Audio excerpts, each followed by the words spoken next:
strength and all your love. You mean the world to me. My mother, my mom, my mama, you've taught me how to be. With every step and every breath, you're my eternity.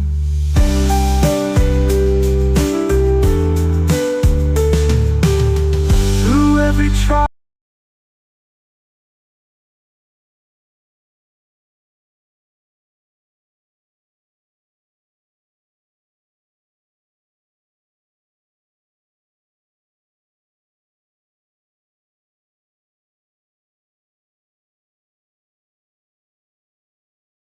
Hello guys, good morning. Buti binalik yung helmet ko. Tsaka buti na lang nag 4:30 ako. Salamat sa nagbalik. Ito na nga lang pala yung pera ko. 5 piso.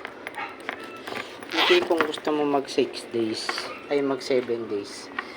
Sana may magpautang ng 300 yung bukal sa puso para makapasok ako bukas. Ito na lang pera ko. Ayun o. Oh. Diba? Hindi ako pala po sa Facebook nagmamakaawa, kesyo ganito, kesyo ganyan. Dahil nakakaranas ako ng depress sa totoo lang. Pero tinatatagang ko lang kasi yun nga, gusto ko bumawi sa anak ko. Hindi ako nakakapagpadala doon sa totoo lang. Kaya sana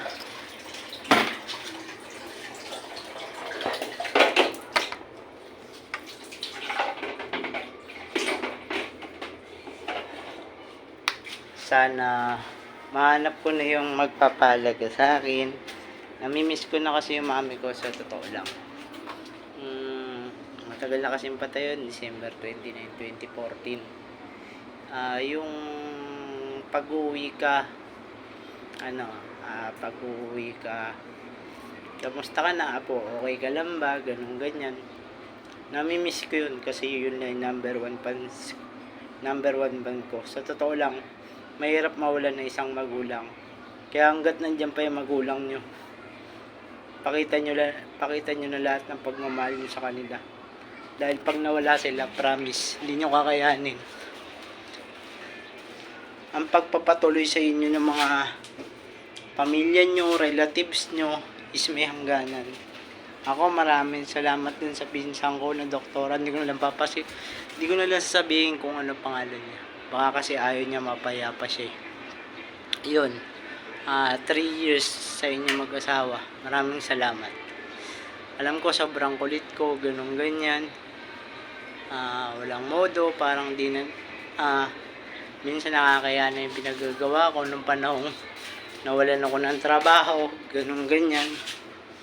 Pero maraming salamat, solid yun. Babalik ako dyan. Mag-iipon lang ako. Tapos ano pa ba? Basta yun, miss ko na yung mami ko, daddy ko, papa ko. Yung kumpletong Mendoza family. Yung every December, masaya lahat. Parang walang problema, yung ganun. Pero ganun naman talaga ang buhay. Hindi sa lahat ng oras masaya ka. May time na magiging malungkot ka rin. Kagaya ngayon, dumadaan ako sa depress, tinatatagang ko lang. Kasi may mahalaga pa akong purpose eh. Siguro pag napatapos ko na yung ko, siguro kahit mawala na ako sa mundo. Kasi hindi ko naman nararamdaman mahalaga ako, yung mga ganong ganyan. Sige, yun lang. Maraming salamat guys. Full watch, comment, subscribe, bell, alam na, Sherwin Vlogs.